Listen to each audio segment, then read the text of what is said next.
13 का 3 नंबर देखो, यदि त्रिभुज ए बी सी में एंगल ए बराबर 4 एंगल सी बराबर 2 इंटू एंगल बी प्लस सी, तो त्रिभुज के प्रत्येक कोण ज्ञात करिए। तो यहाँ पे हम लोग मान लेते हैं, माना एंगल ए बराबर 4 एंगल सी बराबर 2 इंटू में angle B plus angle C, angle B plus angle C बराबर में के, बराबर में हम लोग इसको कांस्टेंट के मान लेते हैं या एक्स मान लो, जो भी मानना है मान लो।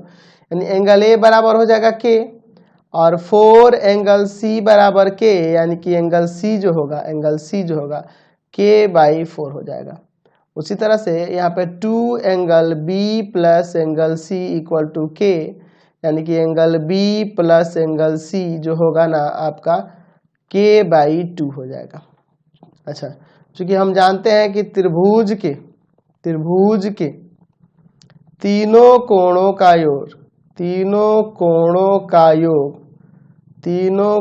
का योग 180 डिग्री होता है, 180 डिग्री होता है। यानी कि angle A plus angle B plus angle C बराबर में हो जाएगा 180।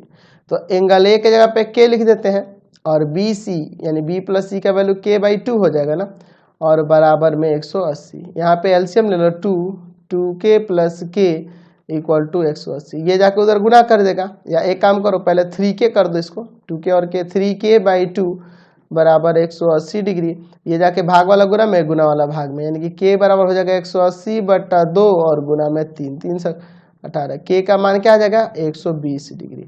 तो एंगल ए आपका के था यानी कि 120 डिग्री हो जाएगा।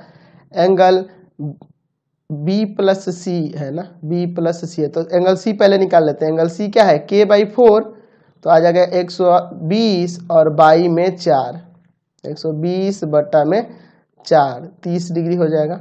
एंगल सी जो है आपका 30 डिग्री। अब चूंकि angle B plus angle C बराबर है के बाई 2, तो अगर एंगल सी का वैल्यू यहाँ पे रख दें, एंगल सी का वैल्यू 30, एंगल बी प्लस सी का वैल्यू 30 और के के जगह पे 120 और बटा में 2 काट देंगे 60, यानी कि एंगल बी भी आपका कितना जाएगा, ये जाके उधर घट जाएगा तो आपका 30 डिग्री। तो इसलिए हमारा एंगल ए जो हुआ, इसलिए एंगल ए जो हुआ आपका 120 डिग्री, एंगल बी जो हुआ आपका 30 डिग्री और एंगल सी जो हुआ वो भी आपका 30 डिग्री ही आ रहा है। समझ गए क्वेश्चन नंबर